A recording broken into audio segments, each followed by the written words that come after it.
All right, everybody, welcome back to another episode of the Watch Well podcast. My name is Parker, and as you can see, this is not Nick.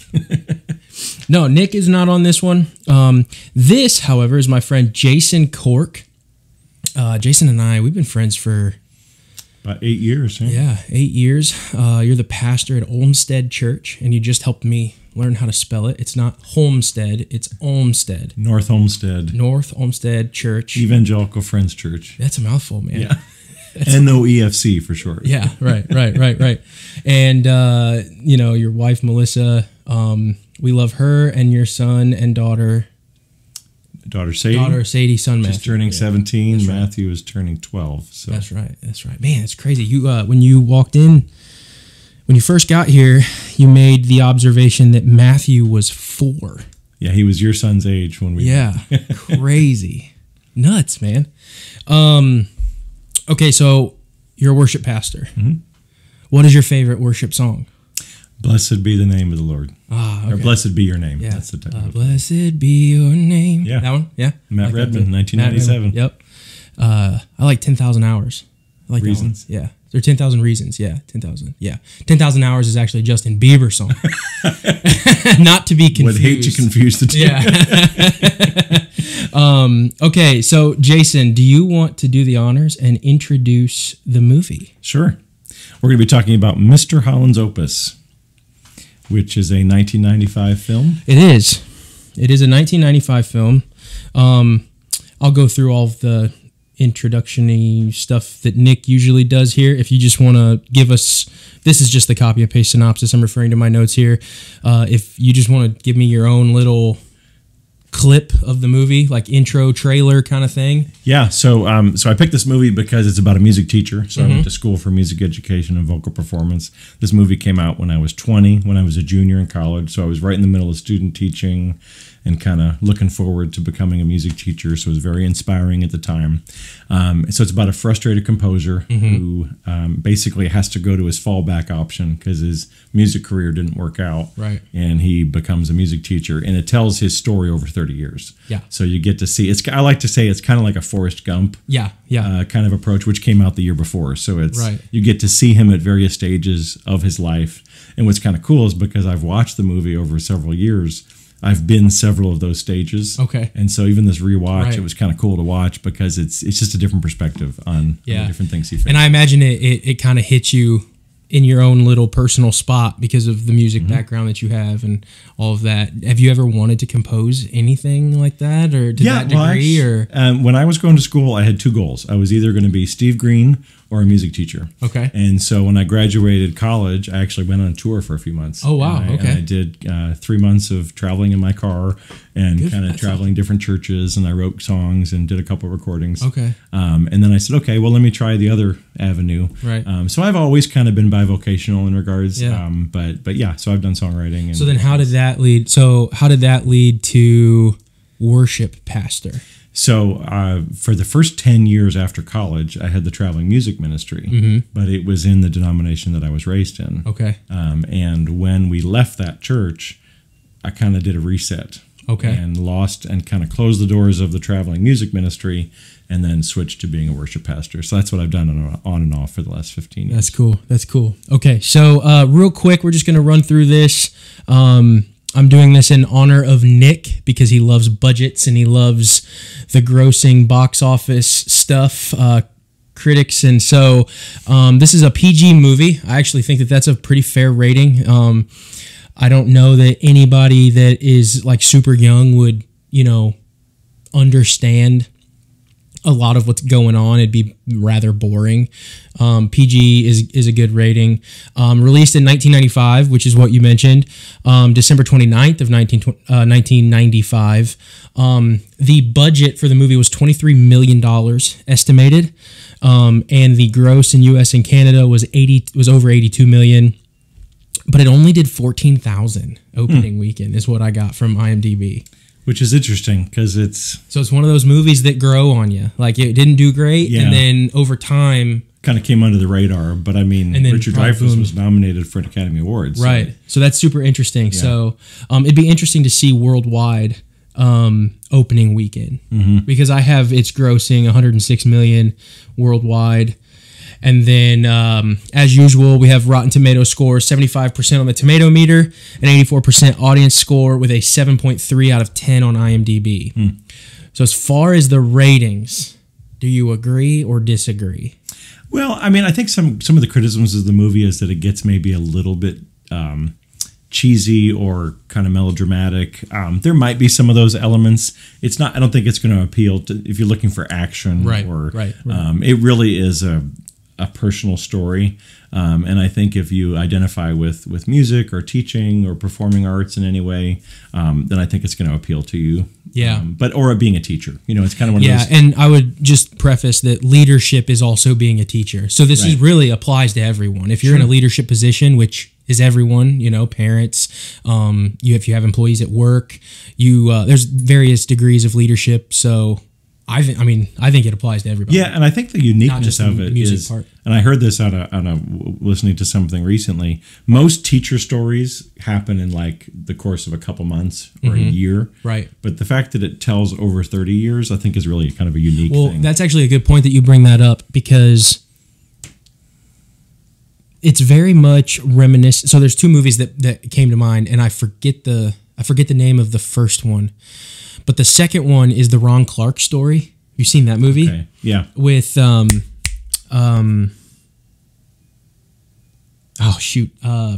Chandler and Friends. Oh, okay. David Schwimmer? No. That's oh my gosh. No. That's Joey. It's the one that just Matthew Perry. Matthew Perry. Okay. I was like, man, Kayla's gonna have my head for that one because she's a big Matthew Perry fan. But yeah, it was very reminiscent to that movie. Okay. But to your point, that movie was over the course of one calendar, like school year. Right. And it was about him coming in and helping this classroom. It wasn't like music in nature. It was just a classroom teacher movie. But I started off thinking that was where this was going. But then it kind of turned more into A Beautiful Mind with Russell Crowe, where it was over the course of his life. Right. And in that movie was a little bit different because he suffered from some pretty severe hallucinations and stuff like that. I don't know if you remember the movie. Yes. But yeah, so this was very, like, I've never seen this movie before today. So I was like, where's it going? So I really enjoyed it. I had a lot of fun watching it. I took a ton of notes. Seeing the character at different stages in his life. Yeah. Interact with situations, the growth.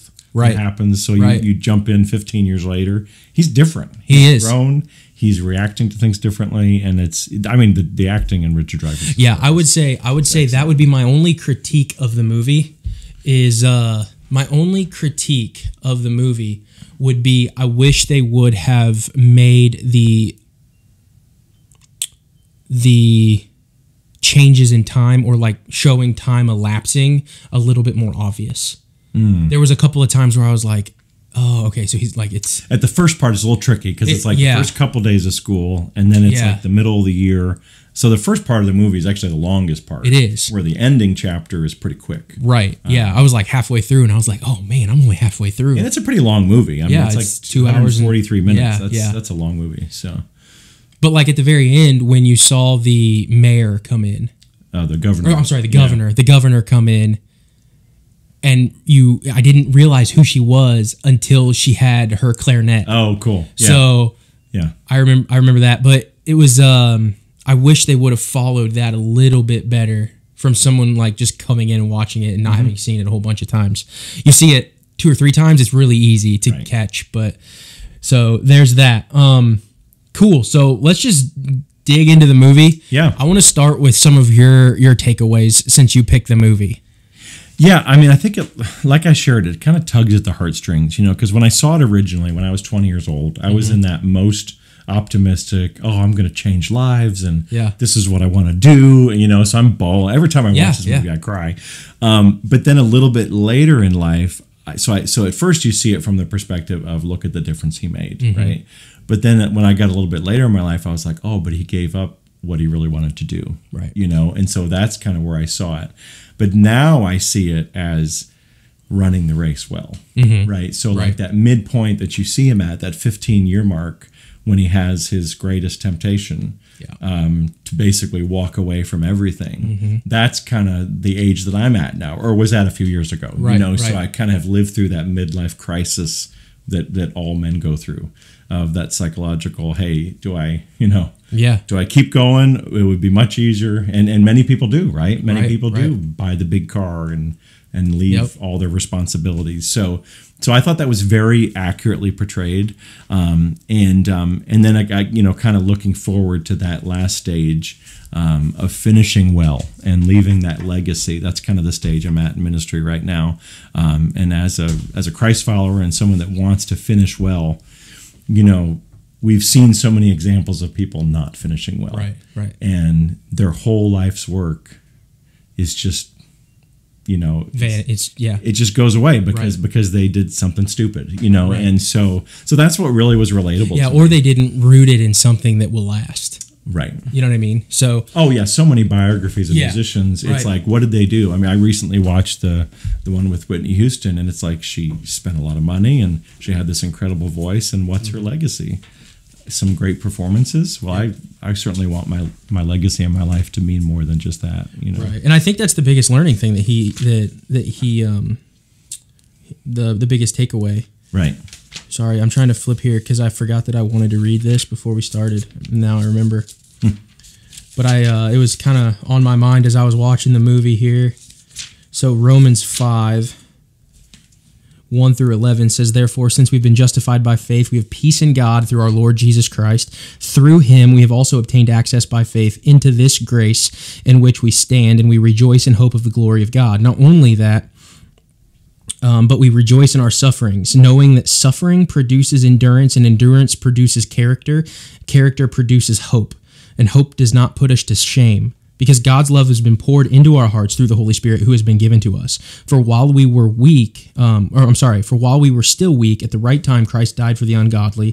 For one will scarcely die for a righteous person, though perhaps for a good person one would even dare to die.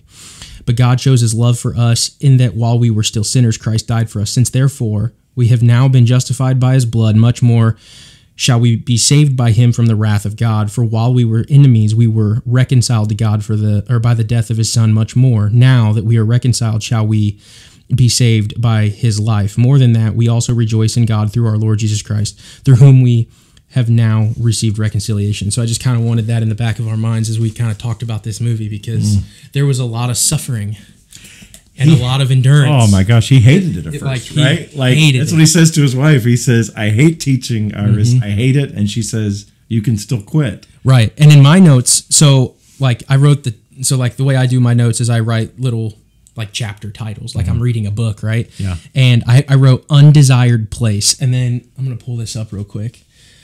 James 1:12 came to mind.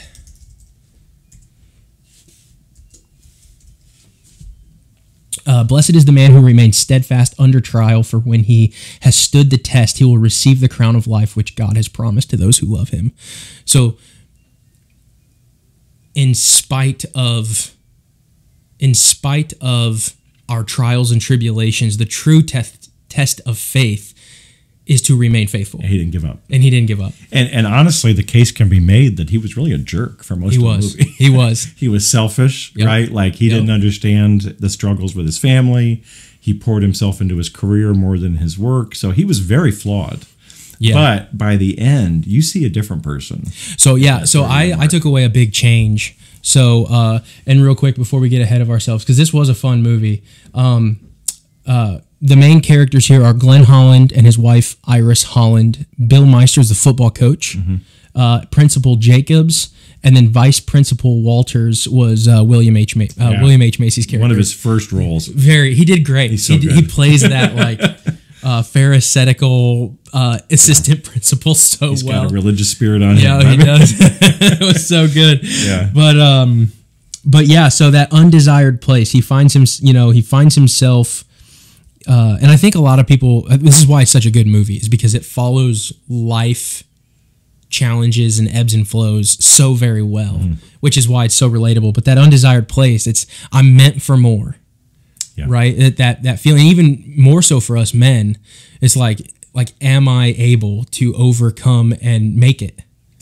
You know what I mean? That's and when I was younger, that burden of, I was always taught you were given many talents. Mm-hmm. You have a responsibility to use them, and to much is given, much is required. So I had that mentality for a long time, of I have to do enough. Right. And I don't have that burden anymore. But boy, I did when I was younger. Right. And so, yeah, he wants his life to matter. He wants to be able to use his gifts. But the way he imagines using his gifts is different than a bigger plan. Than what he's called to. Than what he thinks he is called to, right? Right. Because what I took from the movie, and I guess one of the main points would be that he looked at music as his calling. Right. But reality sits in when music was just a tool to fulfill the bigger calling. And that's what I've always said. As a worship pastor, a tool, God allows me to use music as a tool to help encourage people in their walk with him. Right. And to become the people that God has always intended them to be. And I think that's exactly what he does in this movie. Right. That's so good. So, any other things? We can keep rolling if you want. I love the themes of like we talked about, just calling, and we can talk about that.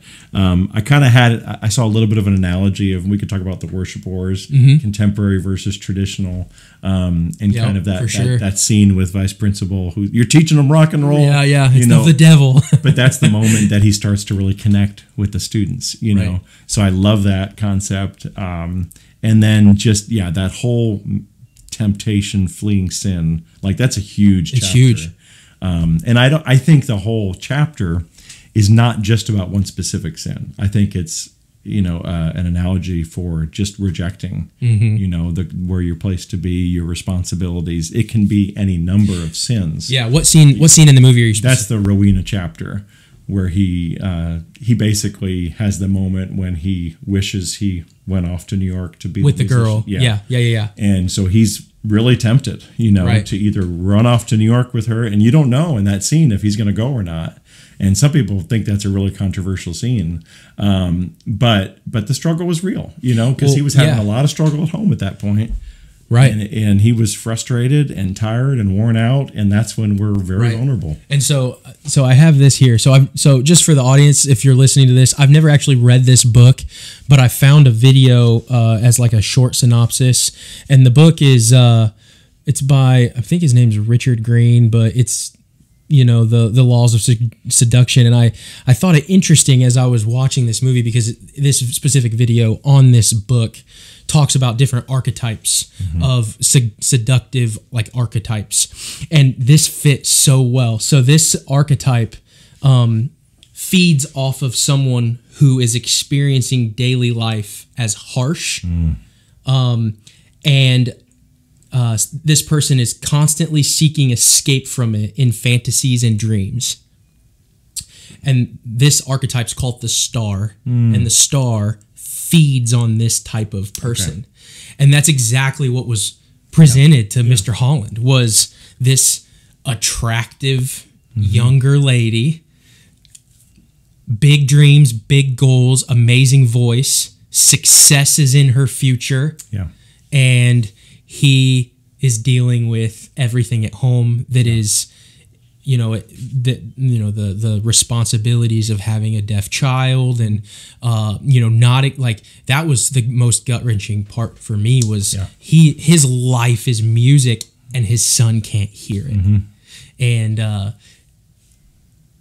and one could make the argument, I would make the argument, that the entire first hour and a half of the movie, if there's that much time, or whatever time is before that, is that Romans 5 where suffering produces endurance, perseverance, so that he could make the right decision at the end of the movie and flee that temptation. So he needed to go. So he needed to go through those things to get him strong enough to be able to face. Right.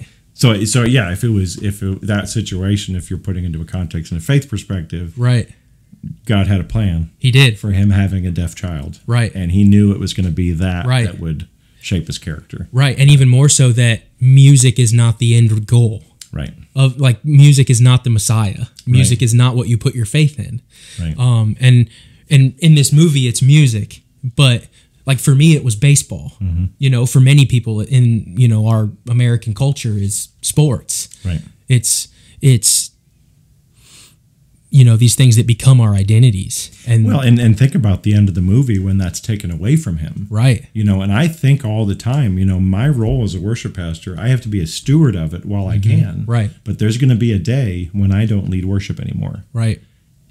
What I do can't be my identity. Right. And so that's where he really struggled. And you never saw that resolved. No. At the end of the movie, he kind of rides off into the sunset, but where does he go from here? We don't know. And the rewards, I kind of thought about that too at the end of that Romans verse where I think it was at the end of the Romans verse. This is kind of off the cuff here, but like now that I'm thinking about it, his dream was to write that American symphony, right? And do all that. But look at what, like in terms of like, if we take the movie and we put it in more of like a Christian perspective, what more was he blessed with? Yeah. He still got his symphony. It wasn't on his time. It wasn't in and of himself doing it for his glory, but he got his symphony as the cherry on top of the symphony of people that he touched with his ability to teach and guide. And that's the uniqueness of the book ending of the movie. Right. Because the first opening, you never see a full 3 minutes of instrumental music at the beginning of a movie. I do have to admit, I kind of fast forwarded. Okay, but that's what it starts with. It does. He's conducting in his mind that piece that he then conducts at the end. So I think about it as sometimes our dreams have to die so that we can fall in love with pick up our own cross. Yeah, right. And that's kind of what happened to me, you know, having my traveling music ministry where I'd travel to different churches, you know, kind of be a singing evangelist, and I'd pop in here and pop in there. And while I enjoyed singing and while I enjoyed sharing stories and encouraging people, you can't compare that type of ministry to being in the same church every week. Right. With the same community. Same people digging deeper. Right. Which is really what God has, you know, was what we're called me to do. Right, yeah. Not just that in and out splash, but how can I, you know, not to disparage people that do traveling ministries, but for me, it just became much more purposeful. Cool. Did you write anything about the compass? You know, I didn't, but that's an important piece, and I love how, because Miss Olympia Dukakis, who plays Mrs. Jacobs, you know, she really is the key mentor for him. She doesn't get a lot of screen time, but she's the one that hires him, and challenges him, which we all need people to challenge us. But what was the first comment she made about the compass at the beginning of the movie? At the beginning of the movie, she said something about teaching is more than just filling like heads or students' heads with knowledge. It's also about like something to do with guiding them, pointing them in the right direction. Yeah. Yeah, and he didn't get that at first. And he was showing up, doing what he was. We're going to talk about Bach today, you know. But he wasn't invested in the students. No. He wanted to get out of there as soon as he could. Punch in, punch out. He said he leaves the parking lot quicker than... Yeah. And I remember those days. You know, there were certainly teachers that did that, and but yeah, then at the end, or not the end, but at the end of her chapter, she gave him a compass as a present. Yeah. So. And so the compass, like obviously everybody watching these movies know that everybody has presuppositions, and when we review these movies through the lens of truth, and we do what we do here to practice viewing life through a biblical lens, you're always going to have your presuppositions. Any worldview has presuppositions. So when I say this next thing, understand that we totally acknowledge that we have presuppositions, but the compass to me was very interesting because a lot of education is about finding truth, and essentially teach, like if you have a teacher that is not grounded in faith, in scripture, that was my question, how can they guide? Wow. Or where are they guiding them to? They're guiding them somewhere. But you can't doesn't escape matter. Your it's all you can't escape your biases. So you are indoctrinating people. When you're teaching, you're indoctrinating people into your worldview. Right. Yeah. That was powerful to me because it was like if you're a teacher and you don't, you know, like if you don't have, everybody needs Christ and scripture to justify the way they live their life. Because even those who don't believe in God and reject the Christian faith live like Christians because it's written on their heart. You know what I mean? So they'll still appeal to justice, right? And they'll still appeal to love and things of life that all of us partake in. Yeah. You know, they'll say that lying is wrong, murder is wrong, but they'll reject the justification for it. How do we know it's wrong? How do we know, right? Yeah. So Well, I thought that was so powerful when she talked about the compass and guiding, and I thought, man, that's so powerful for teachers because they are doing that.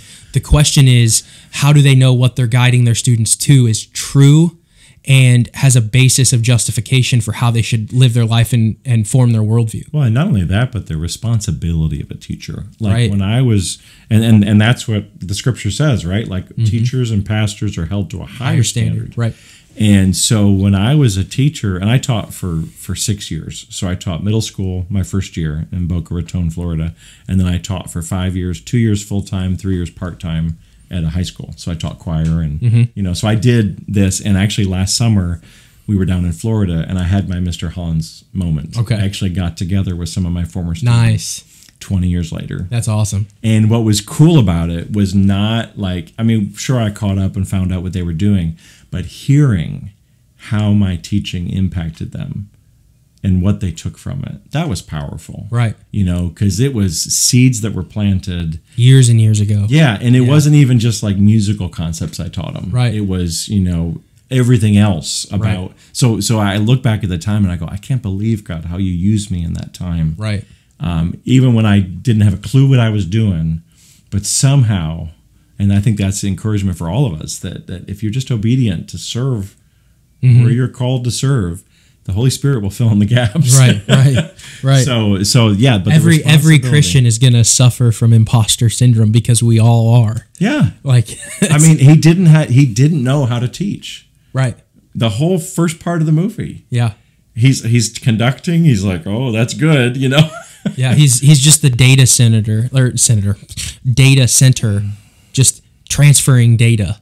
There's no, I actually care that it sticks on the other side. He's just giving them information because he was focused on the material instead of the student. Right. When he made that switch, which is that scene with the clarinet, right, and he starts telling her to play the sunset, right? Yep. Like then he started to appeal to the person, right, and he connected to the person just like Jesus did, right? Right. I mean, you could hear truth all day long, but when he made that personal connection, right, and the person said, "Wow, he's talking to me. Yeah, he knows me." The sheep, the sheep follow the shepherd because he knows them, and what's it called? He hears their voice.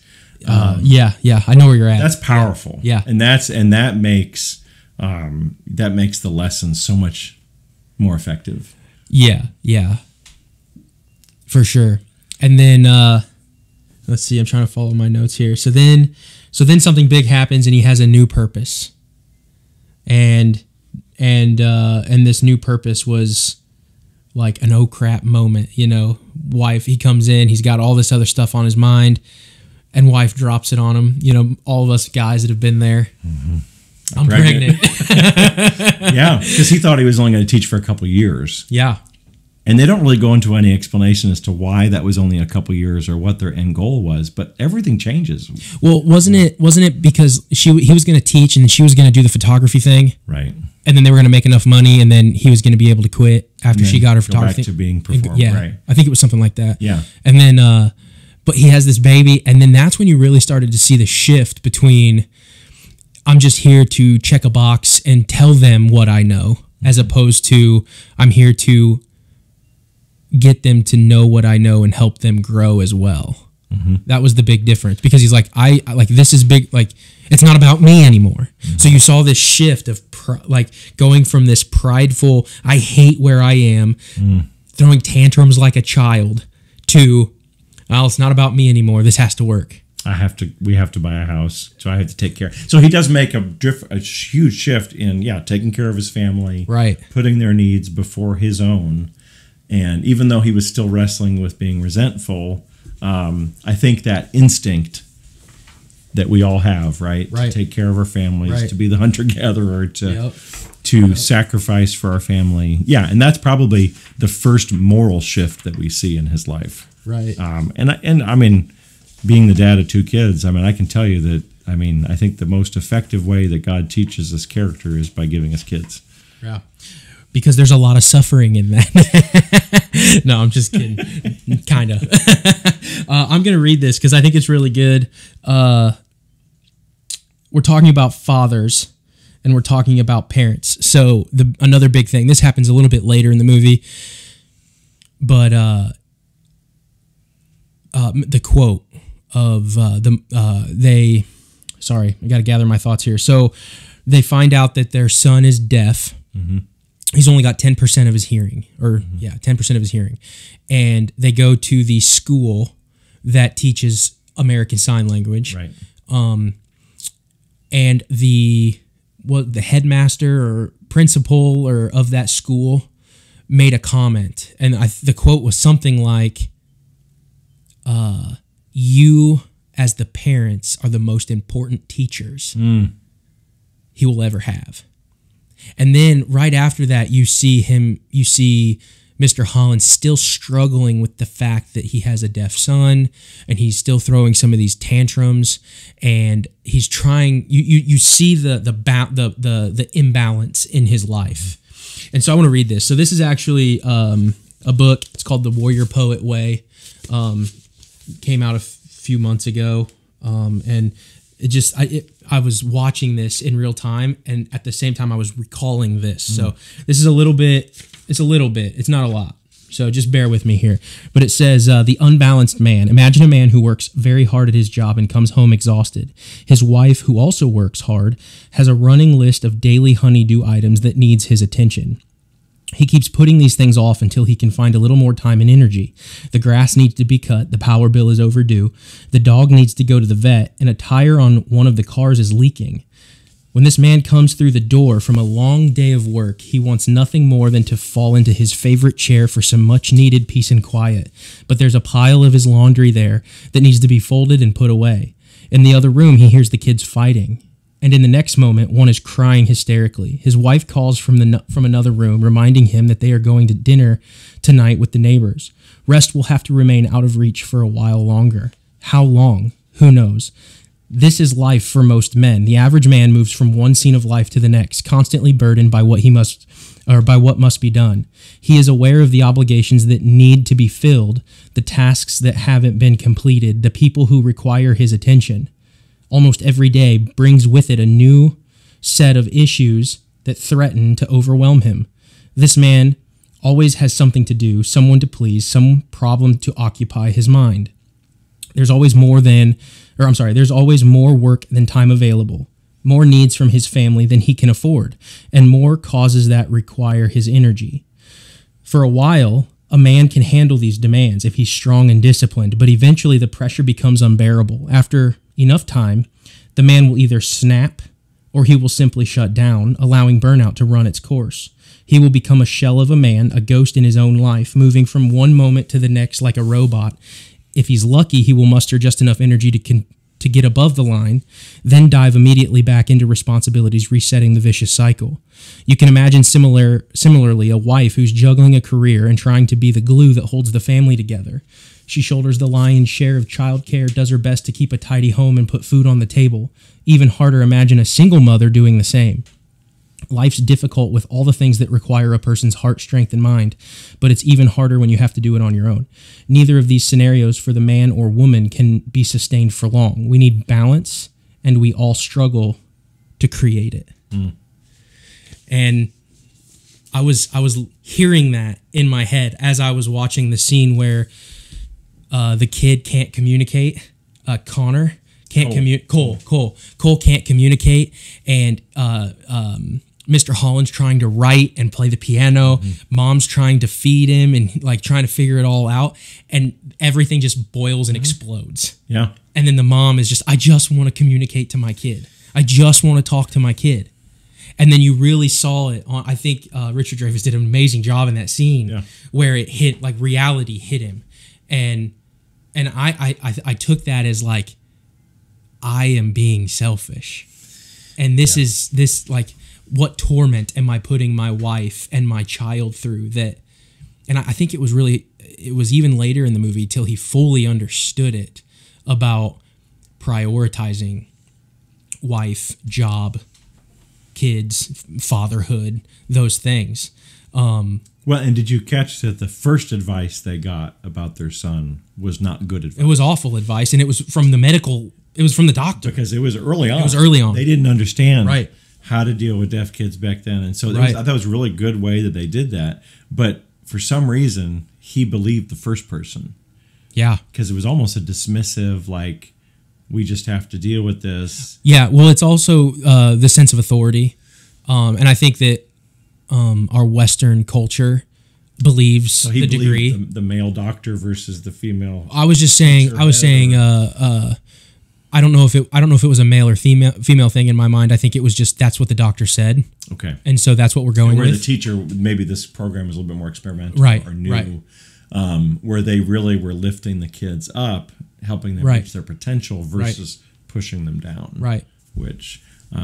because when a medical professional says something, usually people listen because they've been to medical school. Right. And what has the last 4 years taught us about that, right? Yeah. So I'm just saying, not to get super political or into the weeds on that. I'm just saying that just because you have, a couple of letters next to your name, whether it be pastor, father, doctor,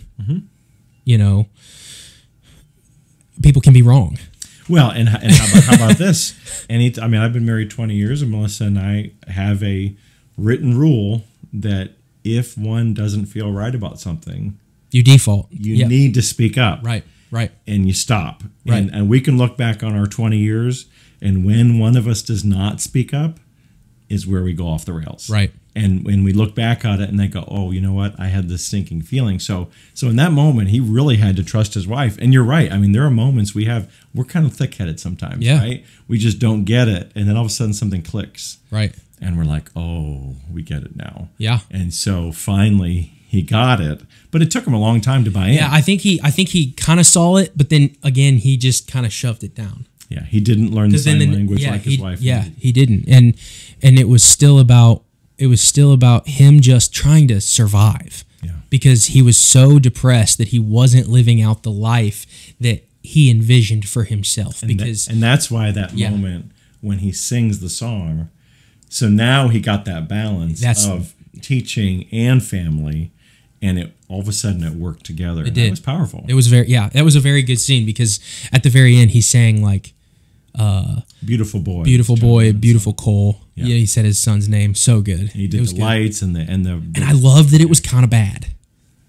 Like it made it seem more genuine because he wasn't a singer. Right. Like the movie did not set him up to be a singer, but it was dad doing something. It wasn't a great performance. The music was good, right? But his singing was not good. And it to me, in terms of the movie screenplay and things like that, scripting, to me it showed a sense of vulnerability because he wasn't that great at singing. And anyone knows, like you go to any person and you say, hey, sing. The first, no, I don't want to do that. Why? It's because you're putting yourself out there and you're vulnerable. And he wasn't that great at it, and he still did it for his son. And it was like this, it was almost intimate. Is the way it kind of looked on screen to me. So the scripture that comes to mind, when we are weak, he is made strong. Like it's not impressive when we can operate in our strengths. Right. And do something. Like God can't get the credit in that moment. Thinking about David and Goliath, David shouldn't have been able to defeat this giant. Right. But through the grace of God and through the training that he was brought up in. So that's kind of neat, and that's kind of a challenge of sometimes God calls us to operate in our weakness. Right. Where like singing, performing is easy for me. Right. Having empathy for people and stepping in and walking. Right. Through the difficult stuff and feeling, that's really hard for me sometimes. Yeah. Along with a lot of other guys too. But that's where God calls me to serve. Right. Right. And he's challenging me. And it's actually really interesting that you say that, because usually worship is more of an emotional realm. Well, yeah. It's intimate, it's emotional. You would think empathy would follow that. Yeah. Another way of putting it would be, God, why didn't you give me all the skills I needed to do what you've called me to do? But calling comes before equipping. And so while you're serving obediently in that calling, what I found is that he is developing Right. that in you as you're serving. And so yeah, for me, it's much easier to share my heart with corporately, Right. than it is individually. That makes sense. Cool. We're actually wrapping up here. Is anything else? I think we talked about a lot of that. Yeah, well, I think the one story that I really enjoyed was kind of that first moment when he decides to connect with the students. Right. So the scene where it's early on in the movie where he realizes he's not getting anywhere because the kids really don't care about Bach and all those things. But then he plays Lover's Concerto, which is a pop song based on Minuet in G. And then all of a sudden he's got their attention. Right. And then he starts playing this rock music, and then Vice Principal Walters like freaks out and he runs down the hallway to find out what's happening. And he's actually called into the principal's office, and you know, the principal Jacob says, "Well, what am I supposed to say to the school board because you're teaching rock and roll?" Right. And he says, "Well, I'm going to do whatever it takes to connect to these students, basically." Right. And I think that's a real key moment, and I think it really models what we've seen in our lifetime. You know, the whole low church movement. I mean, we can see it in the history of the church, where God has kind of realigned. Church gets too lofty and high and away from the people. Low church, making the gospel clear and communicated in a way that people understand. So that started, you know, with Luther translating the Bible into German. We see it today in singing songs in keys that people are able to sing. We use technology. So the methods change, but the message doesn't change. So he was still communicating the same message to the students and trying to get them excited about learning and about music. He just did it in a way that they understood. And I think that's really key. I mean, you see it all over Jesus' ministry, right? I mean, so the Pharisees got so caught up in all the rules and regulations that they lost the message along the way. He was healing on the Sabbath. They say, "What are you doing, healing people?" He said, "Well, I'm the Lord of the Sabbath. This is why I came." And so I think we see it really powerfully in Jesus' ministry, and that was the real transformative piece. But I really related to that. Right. Because, again, as the worship wars, you know, what we see now is the people that were fighting for the contemporary music are now fighting for the music from 25 years ago. Right. Which so many people that I work with, I mean, my favorite worship song we mentioned, "Blessed Be Your Name," that's 27 years old. Yeah. Or my pastor and I were getting ready for this weekend. He said, "Well, how about the contemporary version of the Wondrous Cross, the Wonderful Cross?" I said, "Pastor, that's 24 years old." So this word contemporary that we use is just so funny because 24-year-old music is not relatable to anybody that is in college or below. Right. So it doesn't matter. What matters is the message, and how we convey that message. You know, whatever we need to do that. Right. That's awesome. The big thing that I took away at the end here, and hopefully the cameras are still rolling and they're not overheating, but I looked up what the word opus means. Do you know what it means? Work. It means opera. It's where the word opera comes from. Work. And then I did my own little definition of worship because I looked up worship and then I looked up honor, and it led me down this trail, and I kind of put them all together. And a work derived from the reverence for God. Okay, so ultimately, Mr. Holland's opus, the composing and directing that he did, was seen in the lives of those he touched. Yeah, at the end, it was not merely a music performance. The governor at the end says, "This is your symphony." This is your symphony, right? And this is kind of what I wrote. So the composing and directing of young lives. So this is like Mr. Holland's opus was the composing and directing of young lives towards a love for music and the ability to live out their dreams. Mm-hmm. And then I wrote the Christian version of that and how it should read. And I wrote the composing and directing of others by way of discipleship toward the truth of the gospel in everyday life. So wake up each morning and embrace the joy that your job and personal ministry is worship. We're all called. We're all called. And the true test of a leader is not my ability, but the ability of those that I'm teaching. Right. And that in and of itself is worship, because you're doing it because you want to be obedient to God. Yeah, we get into this trap of, well, some are called into full-time ministries. Yeah. I've always been... Being an accountant is an act of worship. And that's a calling. Because you're doing it in reverence for God. You should do everything you can to be good at your job so that you honor God in what you do. Yeah. So even the most mundane, not that accountants are boring or anything like that, but I don't care if you're a garbage collector. Mm-hmm. Do it with joy, because your job is an act of worship. And that's where you find your purpose, is, living, encouraging people in their walk. And every person can do that. Yeah, no matter what. Because your job is just what you do, and your purpose is to go and make disciples. Yeah, we have different vocations, but we all have the same purpose. Right. Yeah. That's good stuff, man. This was a great movie. I loved it. Good. I had a blast watching it. I watched it this morning. Do you have anything else you want to say, or? Well, I guess what I'm just most encouraged by is just the journey. Yeah. We're not who we were yesterday. We're not who we're going to be tomorrow. Mm-hmm. God has not. He who has begun a good work in us will be faithful to complete it. Don't wait to be ready to start working. Right. Just start. Right. And then God's mercies are everlasting. They're new every morning. You're going to make mistakes. You're going to step on some toes. You're going to things are going to get out of balance. But then every day, just waking up and saying, "Okay, Lord, use me. Yep. My life is yours.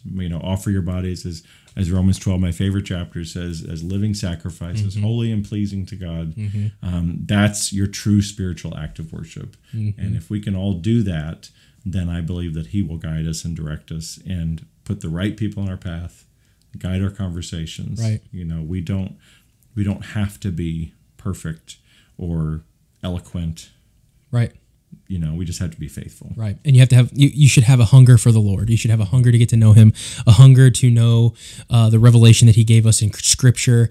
And you should want to be obedient. That's the difference. So that's the difference between the dichotomy between William H. Macy's character mm-hmm. and what Mr. Holland started to realize is more of like, I want to do this, as opposed to I have to do this. Mm-hmm. Like the Pharisees was like law, mm-hmm. law. But the good news of the gospel is when your desire changes and you become that, exchange heart for stone. When He does that in you and He does that good work in you, it's a desire to be a slave to righteousness. It's not like, well, mom and dad told me to do this and I'm just doing this to avoid punishment. Mm-hmm. No, I actually desire the things that God desires. As I am continually being sanctified, I am continually wanting my will to be overcome by God's will. And I want to continue moving in that direction. And while we're still breathing, it's never too late. Because if you noticed, Principal Walters was in the last scene. And there's if you got to catch it, you got to pay attention, but you could tell he finally gets it. Right. When he's watching all this happen, even his heart is softened by watching the legacy that's happened. Right. So that's good stuff, man. Cool. That's going to wrap it up for this episode of the Watch Well podcast on Mr. Holland's Opus. Sorry, we got 3 cameras today, and I'm kind of looking at all of them at the same time. Go ahead, do the social media thing, like, subscribe, share. Subscribe on YouTube. Let's see. Follow us on Facebook, Instagram, and Twitter. We actually have Twitter now. And come back. Let's see. I don't remember when this is going to be released, but if you're hearing this, come back next week. These episodes are released on the 1st and 3rd Friday of each month, and we'll see you then. Hey guys, it's Parker from the Watch Well podcast. If you liked this video, we want to go ahead and have you subscribe right here on this button. If you want to watch the full podcast episode, go ahead and click right here. And if you want to watch another Watch Well clip, go ahead and click right here. And remember, if you're going to watch well. We'll see you in the next one.